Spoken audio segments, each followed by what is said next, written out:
Welcome back to the Fixed Ops Roundtable. I'm Sarah Vantine here with Ted Ings. Jake Aschendorf from Epicor is back with us to dive into another new topic that addresses key challenges in the parts and service space. As you all know from previous conversations, Jake and Epicor team have covered a wide range of topics with us. Last mile logistics and delivery with Elite Extra, and training and best practice documentation with Acadia. Parts and service data analytics, the industry's first electronic parts catalog, will be some new announcements coming up. And Ted, today we're diving into one of the most fundamental but frequently overlooked aspects of fixed ops success, and that's finding the right part the first time and as fast as possible. Jake Aschendorf from Epicor, welcome back to the Fixed Ops Roundtable. Thank you, Ted. Thank you, Sarah. Great to always be here. Great to see the audience ready to go. Great to see you, Jake. And so I want to kind of kick things off. 2026, we're now about a month in. I can't believe it. Next week, the industry converges on Las Vegas at the NADA show. I'm quite sure Epicor will be there. Jake, will you be there as well? We will be attending, and I'll be there as well. Looking forward to seeing all the dealers and all the technology partners that I've come to know and love. All right. Well, Sarah and I look forward to seeing you in person out there, doing an interview or two with you and the team. And let's come back to that at the end of our segment today. Because first off, I want to ask you a little bit about something that's on top of mind, and that is for dealers getting vehicles ready for frontline on reconditioning. It seems that there are some things in the bottleneck process, including waiting on approvals and then, of course, waiting on parts. And that's where this all comes in. Jake, how does improving parts lookup and workflow visibility help speed up the used car reconditioning process? Well, Ted, as you mentioned, right, the used vehicle reconditioning is all about one thing, and that is speed to getting the car from the back lot to the front lot and ready to sell. And the fastest way to cut some of that recon time is just tightening up the process, tightening up parts lookup, acquisition, and then the approval of purchasing the parts and doing the work. Industry statistics states that the average recon right now is about 12.2 days, and best in class is around 3.8 days. So that's a huge difference. We're talking almost three-fourths of a difference from normal to best in class. The question is, how do we get to best in class, right? And the first question is, well, do I have as a dealer a defined process today for getting the vehicles from the back lot to the front lot? And most importantly, am I following it, right? And then as a dealer, who's measuring the outcomes if a vehicle took 6 days or 8 days compared to what we see as status at that dealership, right? So are we reviewing key data points as we go through the month, as we go through reconditioning the vehicles? And then if not, why are we not looking at that? Because as we all know, time is money.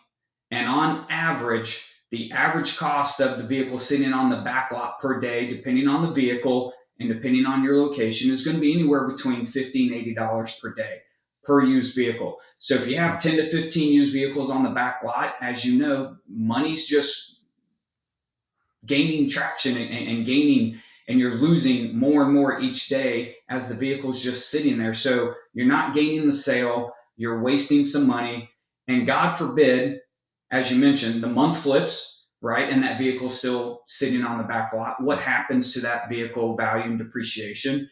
I mean, what happens if there's a stop sell that comes out and now you're forced to stop selling that vehicle for an additional 20 or 30 days when you could have had that car already up on the front line, could have already had it sold?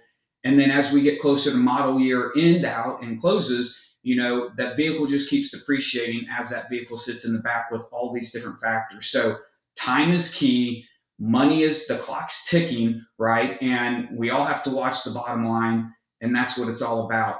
So having a cloud-based, all makes, all model reconditioning tool of some sort will help dealers drive a measurable advantage compared to non-integrated tools, compared to a manual process, or just burying our head in the sand as if we don't have a problem whatsoever. And Jake, this is so timely because reconditioning can swing front end gross by hundreds of dollars per car, and these delays often come from juggling vendors, POs, and approvals, especially as dealers support both OEM and aftermarket parts across mixed make households. So what does a modernized workflow look like? So, Sarah, great question. So, the first one is modernization is what's going to get us from the 12.2 down to the 3.8, right? Like, it is going to be extremely tough to do this manual and disjointed. So, a modernized reconditioning workflow is going to bring every step of the process that has to take place into one single connected ecosystem or workflow. This way, teams from the front end and the back end are not bouncing around through emails, phone calls, different catalogs, whether it's OEM or aftermarket, whether it's manually writing down on the repair order, keeping track of which parts need to be sold, and then coming up and creating that repair order to then go be approved by the used car manager.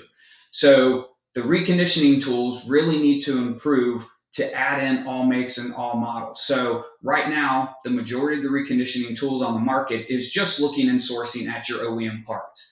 But as we all know, we are carrying more than 50% of the used vehicle inventory is going to be the off brand of the franchise, right? Let alone the existing household, as we want to grab the consumer's wife and kids or husband or spouses, and we want to bring in and do all that repair work, not just the car that we sold them. So while there are tools that are out there like Epicor Parts Lane, Epicor Parts Lane is going to provide the best of both worlds. It's going to provide all makes, all model coverage. It's going to rely on fast cross-referencing, meaning you can take year, make, model, engine from and put it in there and pull up all the parts. You can put in the OE part number. So if your parts manager is very savvy and has that part memorized, they can type that in and there's an OEM cross-reference that's going to take it from the OE part number to the aftermarket part number, right? From there, once that part's looked up, we have visibility and access into all the distributors that you're currently doing business with as a dealer, which means if you're using Advance or O'Reilly's or Napo or one of the independent giants like Parts Authority or XL Parts or whoever, right, just to name a few, you're seeing real-time availability. So you already know that the part's on the shelf, you have your guaranteed pricing on there, and you can quickly, easily search 5 to 8 parts and get it back to your used car manager and get approval. The emphasis that we've always tried to work on is simplicity of that workflow for the counter person, because we know their job is very tough. And we rebuilt Parts Lane, future generation, brand new tech stack built on what we used to have, and we modernized it to the nth degree. So completely new tech stack, but we changed the way the workflow was, because what we did 20 years ago is not how we need to be doing business now and 5 years into the future. Jake, I like that Epicor Parts Lane. So I like that. Dealers are looking for efficiencies this year, no secret. When they converge next week on NADA, they're going to be looking at a lot of technologies. There's a lot of technology out there, and they want to remove the friction from the process. So, Jake, how is some of this cloud-built technology changing parts lookup and the workflow? That's another key buzzword in reconditioning compared to the old legacy catalogs, if you will. Yeah, so let's take a look at the old legacy. So if everybody will, just in the audience, close your eyes for a second and envision that you're the parts counterman, right, or counter person. And the average number of parts on a used vehicle for reconditioning, depending on, again, where you're at and what models that you are servicing, is between 5 to 8 parts. So again, close your eyes and imagine that you're that counterparts person. And you're at your terminal and you have 10 to 15 Windows tabs open on your desktop. So you have your OE parts tab, you have your Napa, your O'Reilly's, maybe your XL Parts, your factory motor parts, Parts Authority, whoever you're buying parts from, and you have 10 to 15 of these windows open. Okay, that's step one. Now step two is you're either cutting and pasting the VIN number into all those different tabs and websites. You're either punching in year, make, model, engine of the vehicle that you're trying to find the parts for. And now you're manually searching on multiple different tabs and multiple different user interfaces that all look completely different. And you're trying to find the best price, the right manufacturer of these 5 to 8 parts to build this quote. And once you find the right part on any one of those myriad of tabs, well, now you're probably picking up a pad and a pen and you're writing down the part number and you're writing down the price. And then you go to the next part and you're searching that next part and you're doing that in multiple tabs, because what happens if that Napa or O'Reilly's is out of stock? And well, now you got to go find it from a different provider and you got to choose a different brand. And you're doing this for 5 to 8 parts over and over again, and you're writing down on the pad. Well, then you got to put all that together and you have to put that on the ticket to give back to the service. So now you found all the parts. You have to manually key all that back in or handwrite this estimate for the service advisor to put the labor together. And then you have to go deliver it. Somebody at the dealership has to go deliver it to the used car manager, right? That is what we're talking about. That is the inefficiency that is in it today when you step out of the OE realm of knowing what's exactly in your inventory for parts and service, and knowing that, hey, it's a Ford, it's real easy. I can buy all these parts. I have all these parts. Okay. So having a cloud environment allows us to bring in all these capabilities. So Epicor Parts Lane takes all those 15 tabs and slams it into one user view. It brings in all those views, and you can type in the year, make, model, or copy and paste the VIN one time, and now you can search for multiple parts at multiple times at multiple vendors. So the cloud architecture is always about current data, faster performance, and fewer manual steps. So instead of going to all those different tabs, instead of searching, I can type it in once and bring back all the results. And guess what? One of the beauties is, if one of your providers is out of that part, you will know, and you can quickly and easily just click the tab to say, show me where that part is, and it's going to go to your other providers and say, hey, so-and-so's out, so-and-so's in. So by reducing this searchability time, this search time is probably 30 to 45 minutes if every car takes 5 to 8 parts. So imagine now giving your time back to your parts counter person of all that time, which allows them to now do what? Well, it allows them to focus 100% on the in-store customers that are sitting there that needs that oil filter or needs the tire rotation done, and they need some parts and they need to get out the door, right? So your CSI is naturally going to go up because we're freeing up the time and effort that it's taking your parts counter people and your service advisors to get the quote back for an internal job for your used car manager. Now, the beauty about Epicor Parts Lane is twofold. Not only can dealers sign up just for Parts Lane and have all the features and functionalities, but the best kept secret is that Epicor has probably already provided data and a similar workflow for over 100 to 200 technology providers already in the automotive space. So if you're a technology partner that's out there watching, one of the things that Epicor does is we're all about data, and we're all about providing the information out into the marketplace. So we don't see our name in lights a lot because all the products that we support and do business with, it's their product. We don't get any of the billing rights. We don't get our name on a placard. You're buying their product. It's just powered by us in the background, which provides all these great tools and accessibility. Jake, what you just described with the dealership experience, I'm also envisioning the parts counter person on hold, waiting on the phone and all of the phones ringing. Meanwhile, customers are getting frustrated with, like you said, those delays. And I'm also thinking, for our dealer audience that's listening today, especially as they may be heading out to NADA, or they're looking at all of these, applications for their business, there's really no shortage of tech buzzwords right now. We're hearing AI, cloud native, predictive intelligence. Those are just some examples. But, fixed operations teams, what you're describing, they care about the results that actually move the needle. And so, for our audience that's listening today, what does real practical innovation look like for parts and recon teams? And how should dealers be evaluating solutions built for today's operational realities?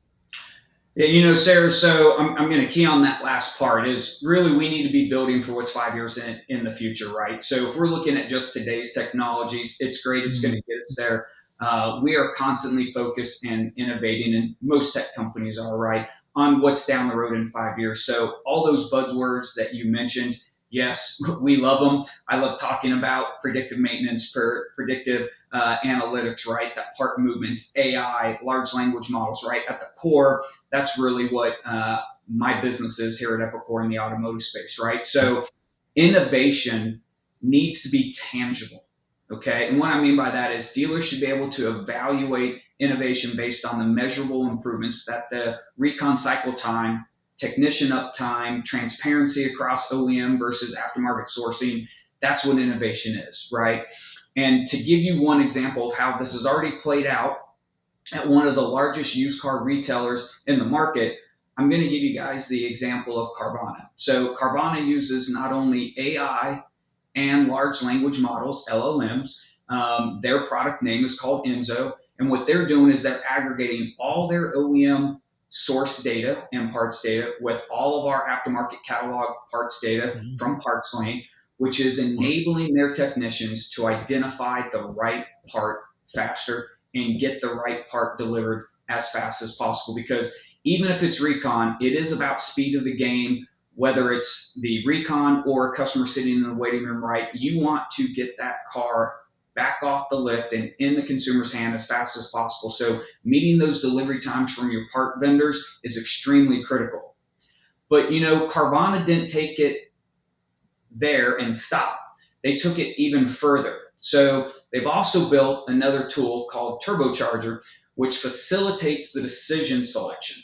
So now we've taken the decision of what part, what brand, what supplier, automated that process, ETA times, cost, and improved their workflow management. So again, everything that I just kind of told you about, they took all that information, applied AI real time and additional large language models to aggregate all that data together to allow the product to start thinking and understanding. And as more repairs keep coming and coming and coming, the AI and the tool is going to get smarter and smarter and smarter over time.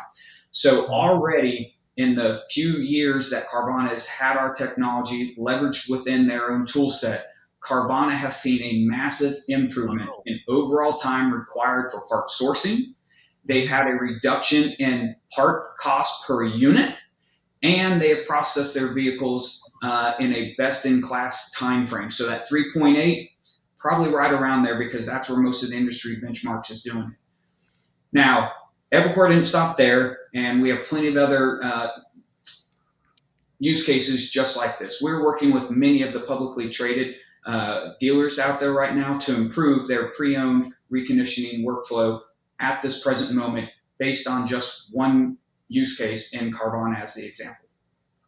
Jay, can I ask you one more question and let's talk shop? There's nothing that hurts technician time and kills productivity more like a stalled job, okay? And that's been the discussion here on the roundtable quite a bit at this event. How does faster, more accurate parts identification in a unified workflow translate into better tech efficiency and a stronger overall throughput? Well, so I mean, just a few day-to-day examples, right? If we can identify the part faster, that means there's fewer pauses for the technician, right? If we can find that part ready, available on the shelf, delivered within 30 minutes or whatever your parts distributor's delivery time is, that means less cars that get parked, put on hold. That's less time that a technician is bouncing between vehicle and vehicle. That's potential higher CSI just due to the fact that now the technician is focused on one car, finishing it up, has all the parts ready and available for it, not worried about pulling cars in and out of stalls, not taking up a stall next to them, right? That means fewer comebacks. That means more billable hours for the technician, right? All those things is part of the workflow, that getting the right information in the hands of the smartest people, which is our technicians, in order to do the job means a happier customer and a happier technician, because things are running smoothly and everything can be focused on one task, getting it complete and getting it out the door. Ted, this is really amazing stuff, and as we heard today, recon is becoming a frontline margin driver, and dealers who are modernizing their parts workflows are going to be the ones who will turn inventory faster, sell at a higher gross, and deliver more predictable customer experiences. Jake, thank you for unpacking how modernizing that parts lookup can meaningfully reduce friction. Great to hear about this news. Looking forward to seeing you next week with Sarah and learning more about Epicor Parts Lane. I see a booth scrolling in the down below area, NADA booth number 8144N. That's Epicor. What will dealers be able to look forward to as they make their plans now to come to NADA? We want to include Epicor on that short list. Yeah, so Ted and Sarah, as you mentioned in the opening, right, we're going to have all the products represented there that Epicor has. So Elite Extra for last mile logistics and delivery, Acadia for process improvement, workflow, documentation, all that education, which can be used front end, can be used in the back end, right? We're going to have our parts lane there. We're also going to have other data analytics. So if you're heavy in wholesale, parts distribution, we have some data analytics that will help provide stocking levels, inventories. We all know the manufacturers have RIM and their own programs, but we can take it one step further because we bring in vehicles in operation. So it's not just simply you sold one, you need to replace one. It's going to take a look at the vehicles in operation and says you have this much opportunity for this part in your market based on this many vehicles. We have warehouse management, right? Not just your DMS part scan for clearing the cage when your inventory come in. True paperless warehouse if you're running a warehouse. So a complete paperless warehouse, which by the way, when we talk about integration, we're already integrated with the 3 top largest robotic picking companies that are out there. So a lot of the shops like Amazon and some of our larger WDs and distributors out there, whether they're in the aftermarket parts distribution or OEM parts distribution, are already utilizing robots to do most of their picking, right? So we've already integrated our paperless warehouse into the robotic picking for full visibility. Like you mentioned, Epicor is all about parts and service. And so we'll have all of our products there on display. Would love to hear from not only the dealers, but all the technology partners out there because our data is what's going to help power some of these tools. And we'd love to work and integrate with all the technology providers that are out there at NADA. Everyone make sure that Epicor is on your short list for next week at NADA. Jake Aschendorf and the team, NADA booth number 8144N in the North Hall. Sarah and I will be out there as well. You'll see us speaking and interviewing Jake as well as the team. So on behalf of the Roundtable, Jake, thank you for all you do for the industry and Epicor. And great today to learn more about Epicor Parts Lane. So thank you so much. Not a problem, Ted. Always a pleasure to be here with you and Sarah. All right. We'll see you next week out in Vegas. Sarah, I'm looking forward to that. Jake Aschendorf, everybody, from Epicor, here with us today at the Fixed Ops Roundtable.